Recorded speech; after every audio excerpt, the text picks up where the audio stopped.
Yo, welcome to NS9LIVE. I'm your host, Anthony DiNardo. With me, we got Jim, we got Tyler. We got a special guest for you tonight. We got Dallas Braden. Dallas, what's up, man? What up? Chilling, man. How you boys doing? We're doing great. Really Thanks for hopping on. Absolutely. Thanks for having me. The beard looks great. It's off-season form right now. You know, I haven't really had a pick or anything ran through it in like 2.5 weeks. Maybe a couple fistfuls from the old lady. Hey, we've got children. But, yeah, that's about it, man. That's right, because Jim over here, he doesn't do anything with his beard either. He's notorious as a dirty beard, so understands. I'm nicely trimmed up. How long you been working on that? I see you. You got like a half, little one maybe on the side, a little thicker. Yeah, I've had this since I was in 8th grade. I believe it. You're a big 13-year-old 5 o'clock shadow guy. I can see that. Yeah, Jim. Like, work on that beard. Oh, that's cute. Welcome Patch Adams to the show. So as Tyler pointed out, we got the two I don't have any southpaws grays yet. Yeah. Fellow Southpaw down here. Yeah, Southpaw.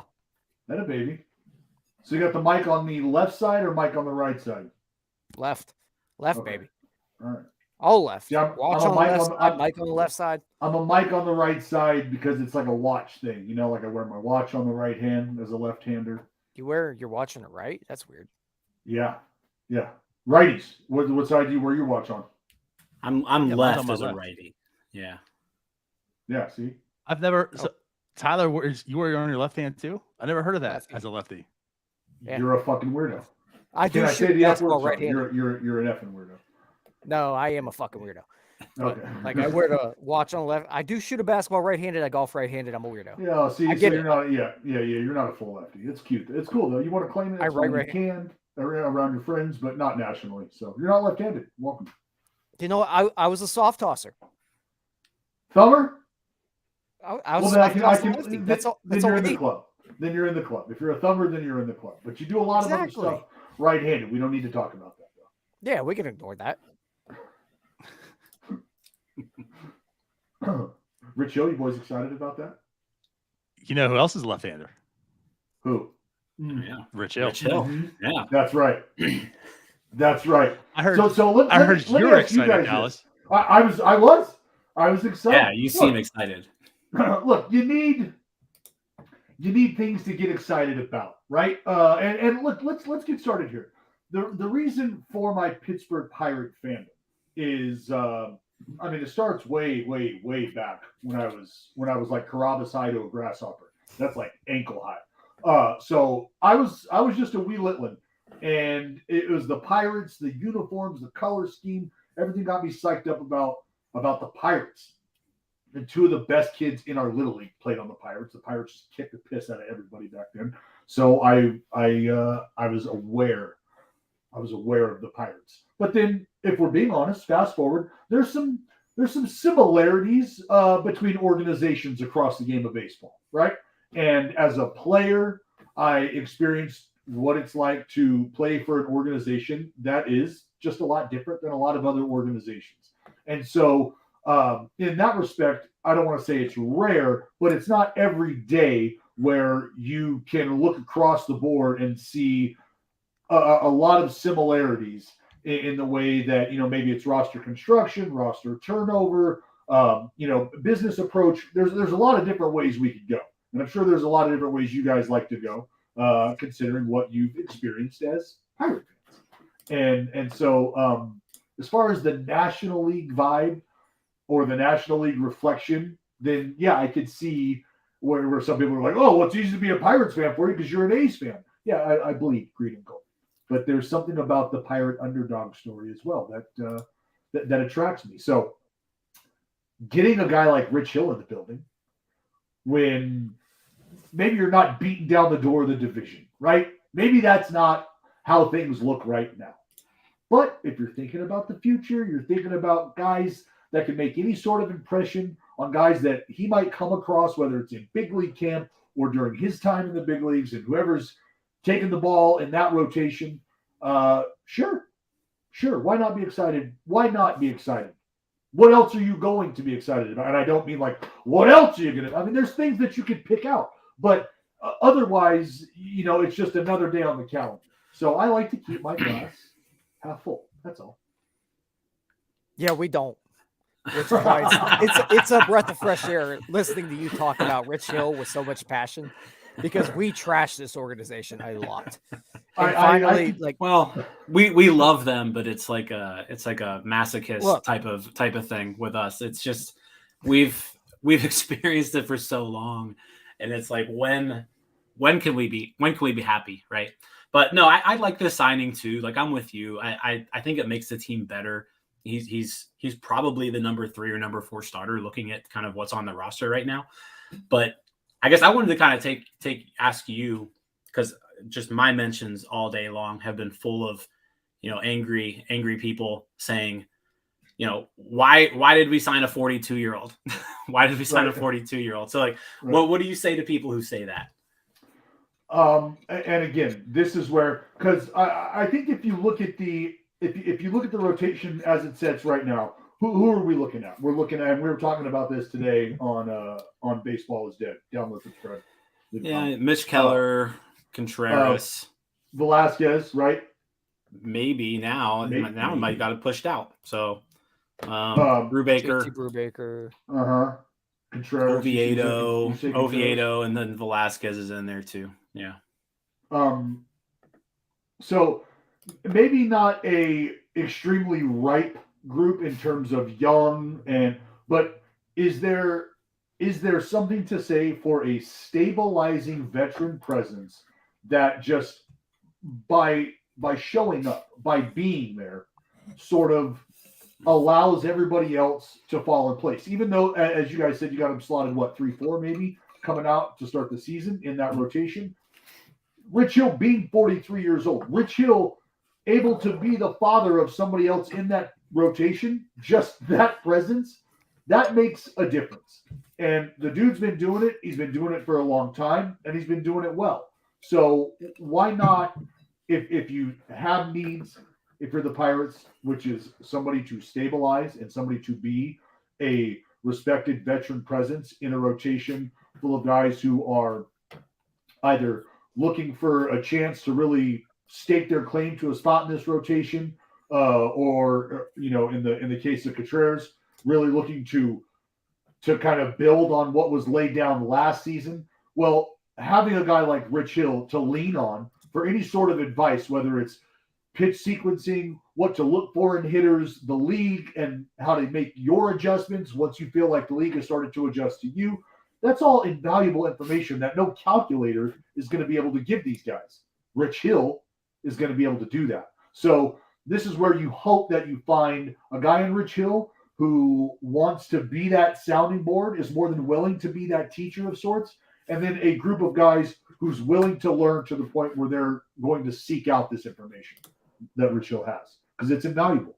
It's invaluable. Dallas, speak to me. Like, I feel like we've been talking about this for at least 2 years now, and I feel like this is where the Pirates have failed year in and year out. And that's where a lot of Pirates fans are kind of disappointed in the signings this year with, Troy and Santana, and now Rich Hill. And it's like, these guys aren't all that great. And they're wasting. First off, the Pirates are spending money that they don't do, and now they're wasting money. they're spending too much money on these players. So, but I'm with you. It's like, I feel like this team has had the lack of true veteran presence. And that's what I wanted to kind of ask you too. I mean, like, as a group of, like you said, they're not the youngest per se, but a group of inexperienced for the most part these past few years. To get guys like this, like, how much does this really mean as far as the clubhouse, the development and such, to have those group of guys lead these young guys that haven't seen winning, organizations or anything worth a damn, really. No. Okay. So let me say this. In the minor leagues, before all those teams were cut from the minor league system, the idea is, and you know this going into this, if you're being honest with yourself, you know this as a player anyway, that there's the majority of these guys that are strapping it on, even on my teams, that were just space fillers, just going to be a space filler. And if we're being real, the reason that I had a changeup and I was left-handed. Other than that, space filler at best.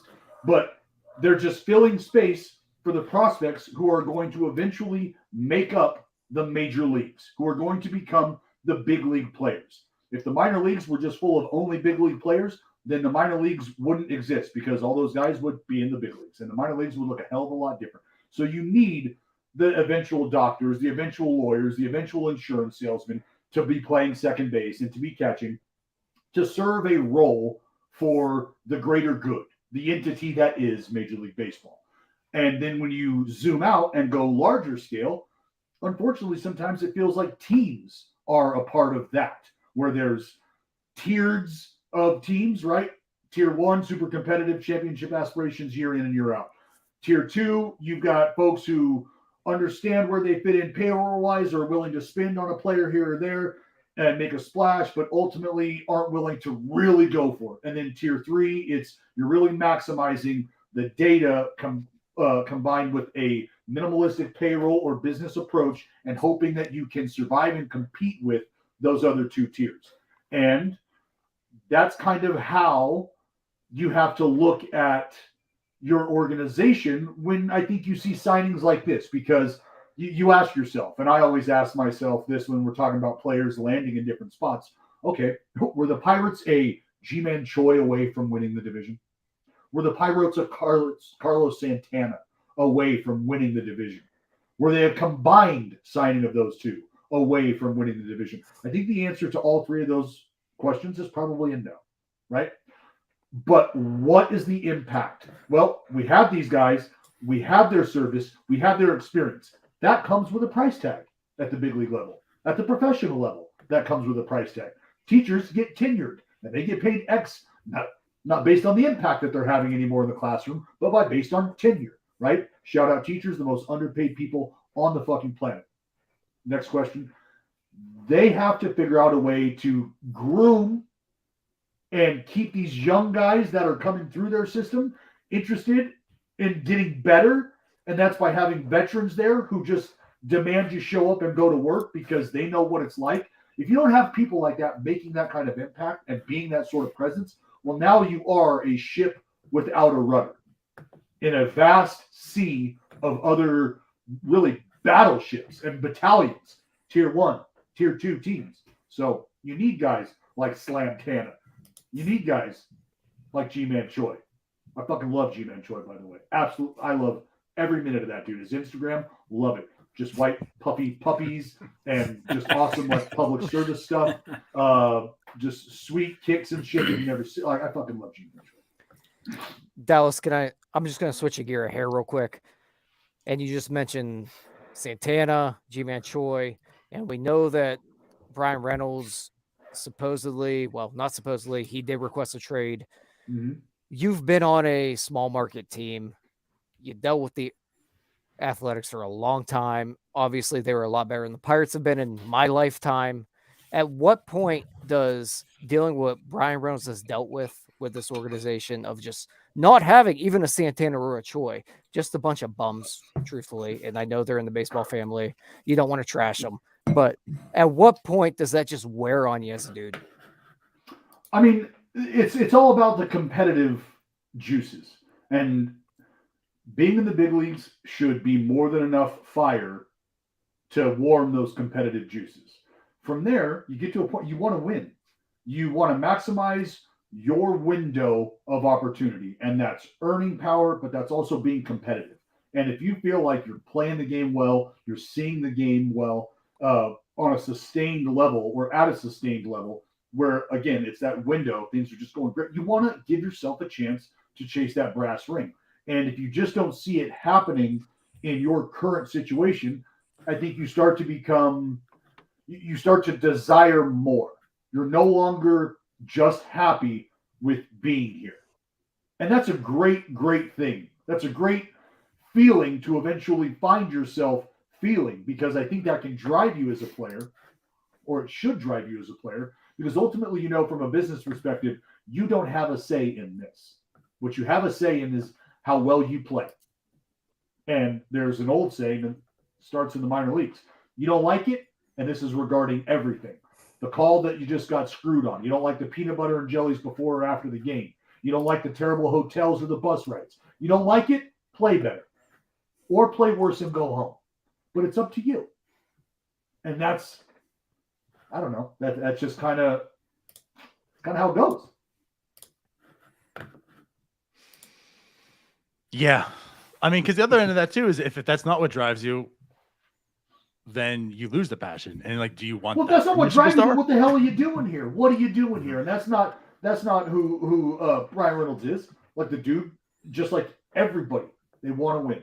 They want to win. But you also understand, like, before you become a guy who's in a spot to be vocal about that, you know that I got to keep my head down. I got to keep quiet. I just got to keep earning my stripes here. I got to keep, just gathering dirt under the spikes. And then eventually maybe I can look up and be vocal about something at some point in time. And who knows, because you saw it with Giancarlo Stanton in Miami. You saw it with Yelich in Miami. Eventually you get to a point where you're like, look, man, this is the kind of dude I am, and this is what I want to have happen in my career. And if you're clearly not willing to make that happen, and that's not the direction you're going, well, let me clear my throat, and it's time to be vocal about it. And that's what those guys do. That's what players do. So, on a much smaller scale, this is Brian Reynolds, initially saying, hey, I don't know if where I'm at as a player and where we're going as an organization are aligning or running parallel any longer. I'm about to hang a left. Yeah, we've been talking about that for probably 3 years since they started rebuilding with Brian Hayes and Brian Reynolds. We keep hearing about these are the guys we want to build around. These are the guys we want to build around. And then you're just not building around them. At some point, that's going to wear a dude down. They're tired of losing 110 games a year. My biggest fear was complacency. This G-Man Choi and Carlos Santana should have happened 3 years ago. Not them, but another dude. This could have happened before. And that's why I say the perspective of a fan for me is, you're not going to have an impact on the business goings on there. So how do you make peace with what's going on? And, for instance, in Oakland this last season, there's a lot of guys who are getting a shot for their very first time at the big leagues, whether that's figuring out who they are with an extended look or just getting there for the very first time. So it was what I dubbed the era of opportunity, right? What do you do about that? And I know it's not fun to think about at the big league level, but you're getting a real speed, firsthand look at what the future is going to be like. And some folks got to go to a minor league game to see that. And some folks don't. And whether you think that's a positive or a negative, again, this is where you get into the business aspect of it. It's not like the Pirates are losing money, right? Maybe they're just not spending as much as fans would like. I get it. But you got to get it from the business aspect as well. So that's where a fan, that you're look, unless you're chipping in, which I know we like to think we are when we buy a hot dog, we buy a soda, we buy a beer. We like to think we're chipping in.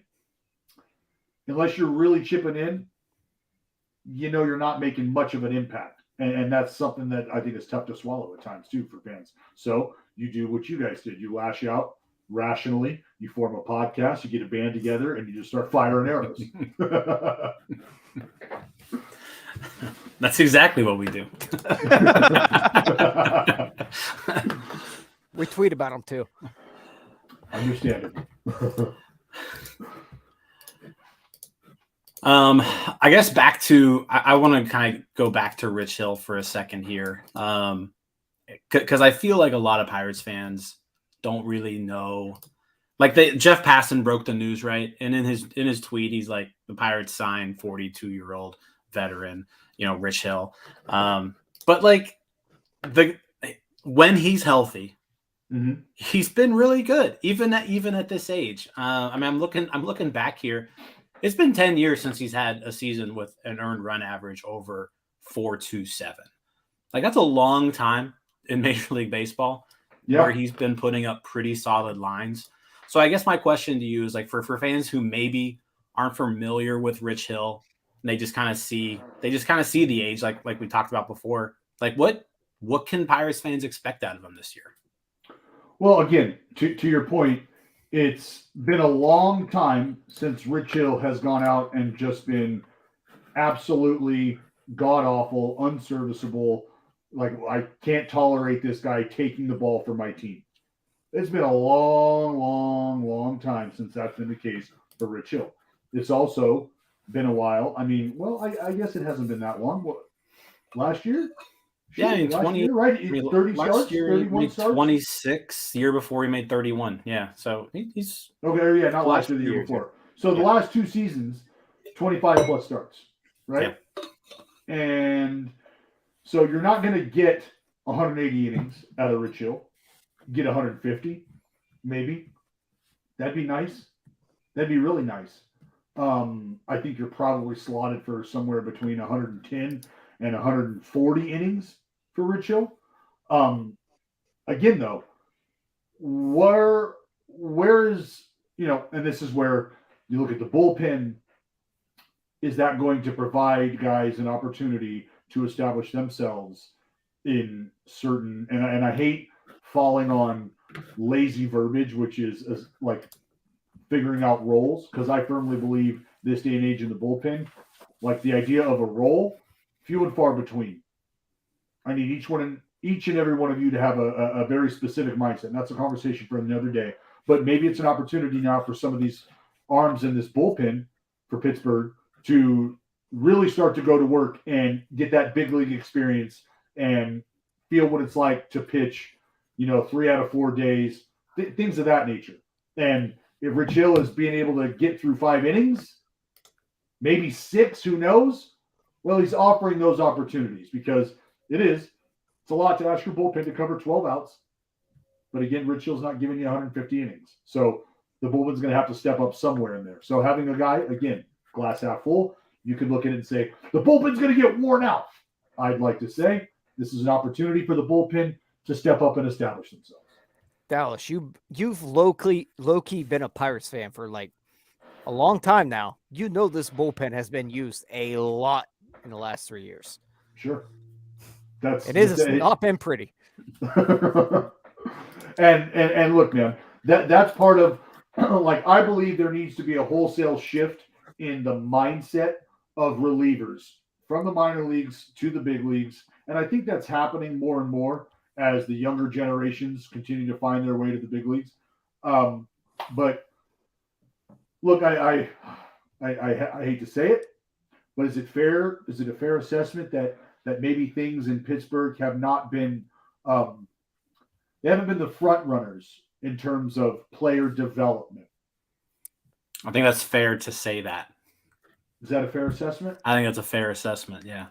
And I think in the bullpen is a really solid place to unearth some diamonds. I mean, I look at every bullpen like a coal mine. And yes, pressure is going to make diamonds. You're right. But it's an opportunity. This is what I'm talking about. Apply the pressure. What kind of diamonds show up? What kind of gems show up? Or is it lumpy coal? But, I mean, bullpen usage, arm usage, this is where we talk about, player turnover. I mean, this is just how things go when you operate in under a certain model. And the Pirates have operated under that model. They have turned over every coal. They have not found that diamond yet. Ben Sherrington, at least. Neil Huntington, on the other hand, he used to find the diamonds. We have not seen that yet out of Ben Sherrington. Well, hey, we got O'Neill. Yeah, it was the Neil Huntington. but we're going to watch him blossom into that diamond. I'm just saying. That's true. I'm just saying, like, that diamond was discovered under the last GM. Well, it's now being polished. I'm just see. I get it. But either way, the biggest take back here, I just want to say, Dallas, we have him on record that he's a diamond. He's a gem. O'Neal Cruz is happy, baby. That's true. Hall of Famer. Oh my God! Just as Dan Zaborski said, yes, Hall of Famer. Yes, and you guys need to wear Carabas out about my jersey. I'm supposed to be getting an O'Neal Cruz jersey for Christmas. It's supposed to happen for my birthday. Okay. Still hasn't happened. Yeah, we need to get you that. Yeah. I better get on that. Yeah. You mean Carabas can stand out there and give out All-Star tickets and not get you an O'Neal Cruz jersey? Yes. Tired, right? Just tired. I don't know how you deal with that guy. It's kind of who needs friends when I got a podcast partner like that? Hey, I mean, we got a spot if you want. I need new friends. Yeah. Going back to the whole veteran presence thing that Rich Hill brings, and this as a pitcher, as a pitcher in the majors. Austin Hedges signs a 1-year deal for the Pirates too. Yep. Obviously, not the greatest hitter in the world, but really good game caller. Been a good defensive catcher his entire career. What can bringing somebody like that in do for an inexperienced rotation? Well, that helps immensely because now what you do is you give these guys, again, the guys in the rotation, even bullpen guys, you give them the opportunity to learn from somebody who is a student of the game. And I think all catchers are students of the game, but to different degrees, different levels. And I think when you have somebody as reliable as Hedgie is, that gives you the confidence that what you're doing is going to translate, if that makes sense. Like if I don't know what I'm doing and you're showing me the way, and I know that you're an experienced trailblazer, well, I've got no problem really following you into the fucking Amazon, right, with a matchstick and a spear. Like I'd like a little more if we could, but I like our odds because I believe in you. If you're looking at me after we set foot into that jungle going, all right, so like in your experience, what have you done? Like, well, you know what? I'm having second thoughts about going any farther into this jungle. And that's what the major leagues are, is it is a jungle full of predators waiting for you to show just that little glimmer of vulnerability, little bit of weakness, and they are going to pounce. You're going to be breakfast, lunch, and dinner every 5th day until you can figure out what the hell is going on. And having a veteran like Hedgie back there kind of closes the gap between you being predator and prey. Like it. Yeah, and they also have 2 very good minor league catchers that should be ready to go hopefully this year. ETA this season, right? Exactly. And neither of them seem to be really ready defensively, which we've talked to some beat writers that say that it's not unlikely the Pirates carry 3 catchers this year, mainly for that reason. Well, because just having that defensive presence that can kind of bring them along, because there are, between Henry Davis and Andy Rodriguez, both in AAA probably this year, neither will catch every day. I mean, I'd love to cross my fingers for a Henry Davis. Like, can we get can there be an Adley vibe that comes along with Henry? Oh yeah, I would love that to happen. Yeah, like, come on, hell yeah, come on. Like, and that's getting greedy. I understand that's getting greedy, but why not? Right? Don't Pirates fans deserve that? Don't they deserve that kind of just to? I don't want to say luck into it because Hank's a fucking guy. He's a dude. He's a dude. We all kind of think doesn't Henry Davis maybe deserve that opportunity?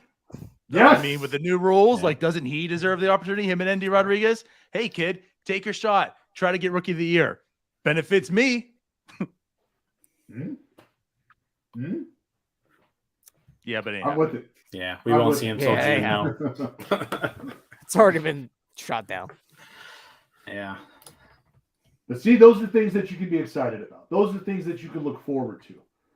You can spend your time pissed off, complaining about things that you know is going to happen, or things that you know are going to happen, or more than likely are going to happen. Yeah. And we have O'Neal Cruz too. So like he gives us a reason to be happy. And the guy's hitting balls 176 miles an hour off of what? I mean, yes. What an absolute sideshow that guy is. Those are fun, aren't they? Oh, it's great. I love the throws. I love the throws more than anything. Because it's like watching a guy, like he looks too big to be playing baseball. And I don't mean like he doesn't fit, like he can't do the things that you need to do on a baseball field. I mean like he just looks like when he grabs the ball in the field, it looks like the ball is too small. It looks like his glove is too small. It looks like the bat is he just looks bigger than baseball. He's just huge. It's just fun to watch him move on a baseball field. Yeah, it's pretty incredible. I mean, you have somebody basically. I mean, he's Aaron Judge size, but plays shortstop. Like it's just it like doesn't rangy. make sense. It You're doesn't make watching sense. him be super athletic. It's crazy. So I have a question here. I know your time's a little bit limited, so I have a question for you too. Between Oakland and the Pirates, best fans. Oh man, I don't think it's. I mean, I don't want to diss Pirates fans, but for me, I don't think it's personally close. But again, that's because, and I'll say, Really? This is what I was gonna say. Really? And this is exactly where I was going. Unbelievable, man. I book a guest on this show. I introduce my mother to this man. I get him fired from ESPN, kind of. True story.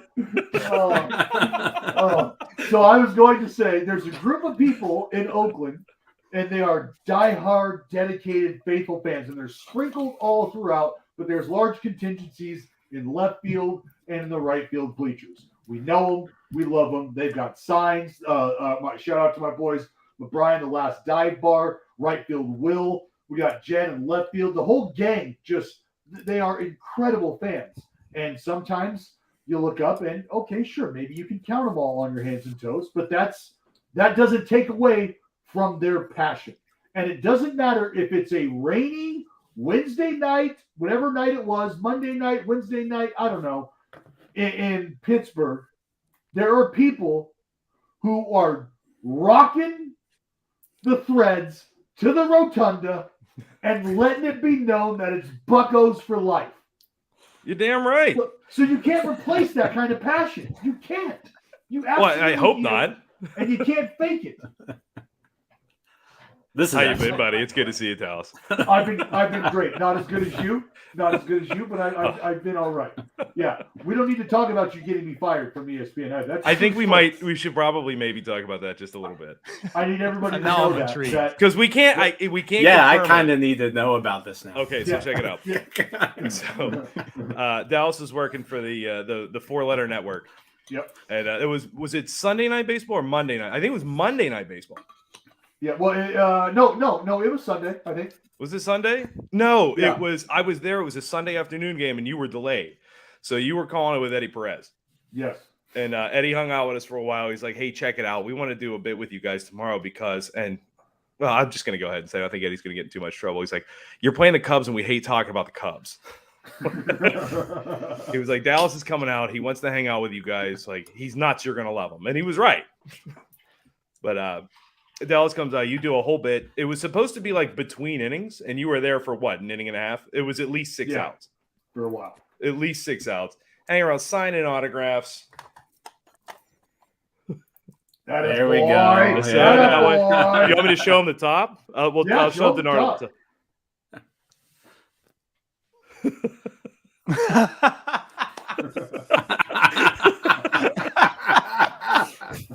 You're actually the only man I've ever asked for an autograph. But and like the next day, like after all this happens, it was like the mass layoffs from ESPN, or I'm sorry, that network. Yep. And we were joking about it. We were like, see, this is what happened. Dallas, you were trying to make magic happen. You were just trying to, bring a little something to the podcast or to the broadcast.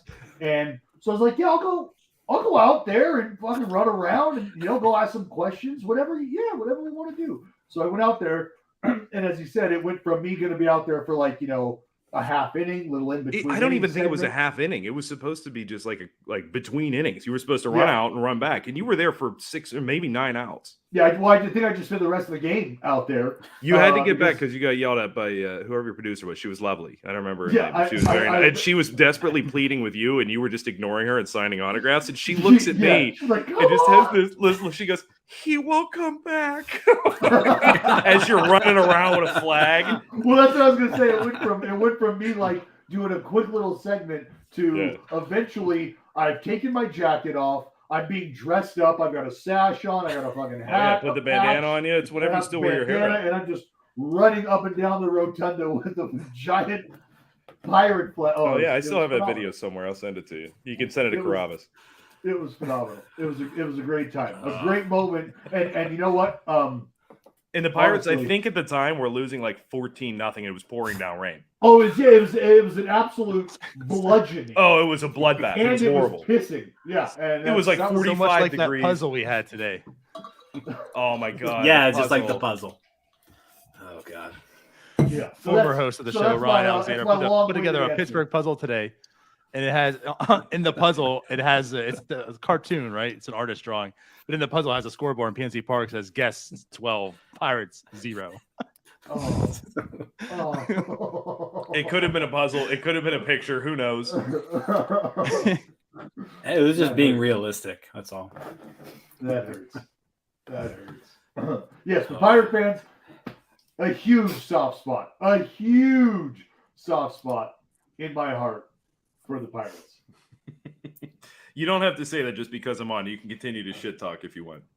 No.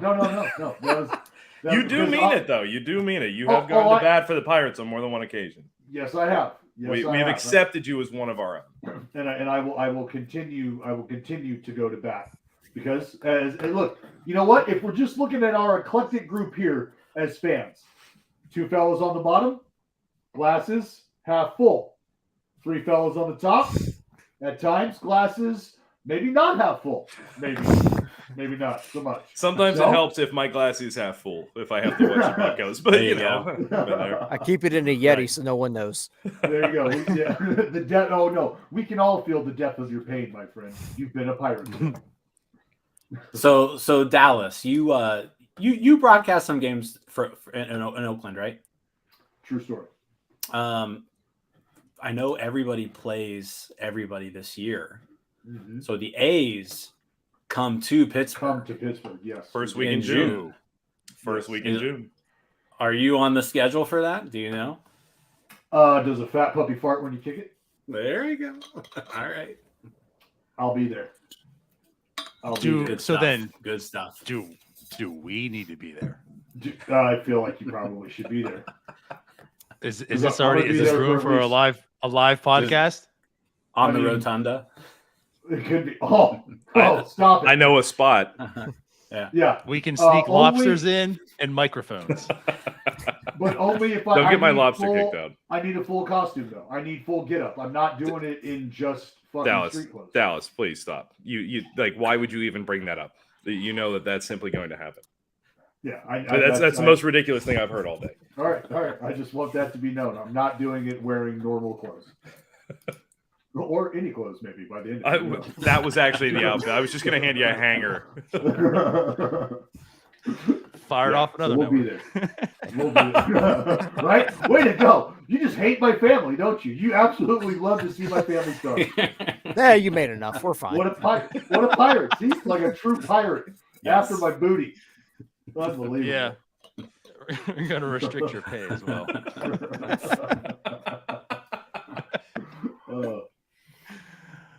Man. Jeez. Well, that was a pleasant surprise. I didn't know we were getting Captain Chris tonight. I did not either. I told you. The did say we had a surprise tonight.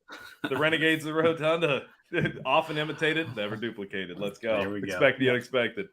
It is such a wonderful like the 7-line army. A lot of respect for the 7-line army, Mets fans. But just the diehard, the core fandom, I am such a fan of. I love every minute of that, and we get to spend a little time with 7-line, and I got to tell you, those guys are great. They really are. They're great. Like, they're great ambassadors for the team. Yeah, They're great fans. They travel really well. I mean, like you're going to get your balls busted, but you're probably not going to get like put in a headlock. It's not like if you go to the bleachers at Yankee Stadium or go to Wrigley and. Right. That's why, like, I love like the one of the multiple core groups in Oakland. The guys called the Last Dive Bar. They've donated over $100,000 to the organization's community fund. You know what I mean? Just by selling merchandise and donating all of the money to that, bringing people to games and like creating little fan experiences, you know, and any way that I can ever help out with doing stuff like that, like I always try to. Like, and speaking of, look, if we're gonna fucking be there, we need to get some Buccos fans out there. I don't know if there's a like I don't know if there's like shelters out there or like women and children's homes or anything. We just like donated. That. We just raised some money last season selling some Renegades of the Rotunda wristbands. We just donated a couple $100 to the ALS societies, or I'm sorry, the Alzheimer's Society of Western Pennsylvania. Love that. So that's what we did. I tell you what, I'll throw a couple bucks into Kitty. I'll mail you one.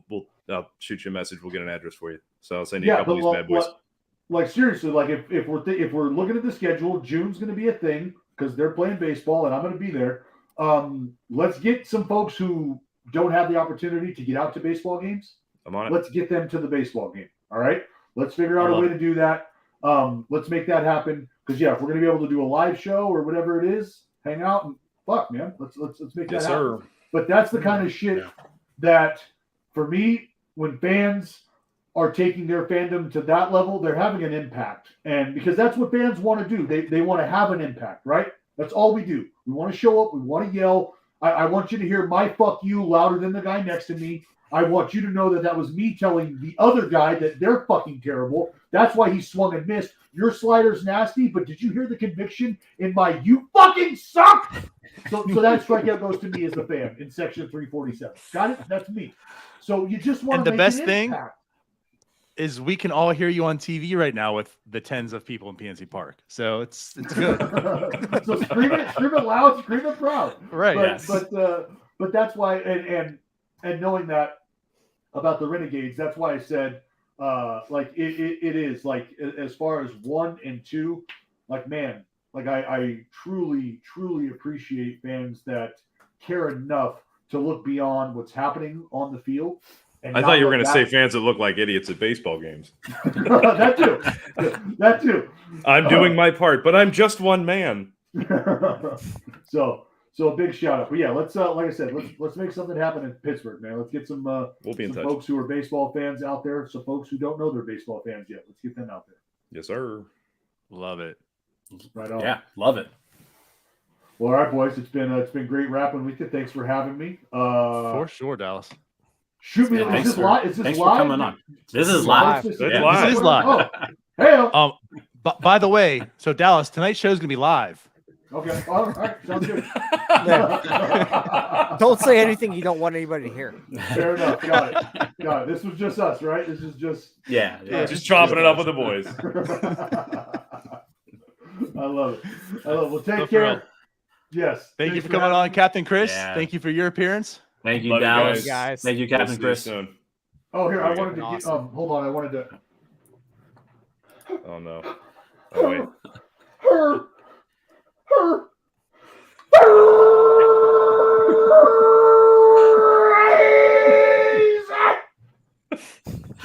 Yes. There we go. Let's go. I'm not Man, that's topping going to that. be shared every We're gonna end on that. win. That I'm will out. be shared Love you every guys. Cheers. Let's go, single win. Bucks. Thank you so much for coming on, Captain Chris. Thank you, Appreciate you, Chris. fellas. Jesus. That was pretty cool. That was was pretty awesome. cool. So we got some commitments that we've been obligated to this June now. But let's make this happen. I'm excited. Dude, Dallas has got me just riveted right now. Hey guys, I can't make it to Bradenton because I have to go to PNC Park in June. You're coming You to both. you can have do to make both. you have to make a 45-minute drive in 6 months. So Yep. Right. You can't come to Florida. Yep. No, I will be at that. Yeah. So we're gonna be in Bradenton. Can we this just March. rewind real quick At least and two make of us. sure, Donardo, can you record Dallas's ending there. And that is going to be the North Shore 9 video every time the Pirates win a game this year. I mean, we're still live. It's recording. We got it. But I just want to make a little pin in that one. Put a pin in it. Yeah. I'm going to do better. It's going to be its own clip. Yeah, but that's going to be a constant clip. Yes. That's going to be, we're going to use that a lot this season. That will be used a lot. Well, that guys. was excellent. Good job, DiNardo, getting that all together. DiNardo, you shocked the hell out of me with for the first time. You have come through for this podcast. You really did. Hey, what's the say in the top left corner? Established 2016. It's been 6 years. It's got to do something at some point. You really did. It's about time. All right. Well, let's get out of here. Unless you guys have any other last words to say. I don't want to ruin this podcast by sharing any other thoughts. Then let's do it. Let's get out of here. Appreciate everyone. By the way, if you're still watching this, go ahead and subscribe to our channel. We'll be doing this all straight from the North Shore 9 channel now going forward. So go ahead and subscribe, like, comment on this, follow us on our podcast, do all the good stuff. We'll see you. We have a great offseason coming. Bye-bye. Peace out, Girl Scouts. See you next year, everybody.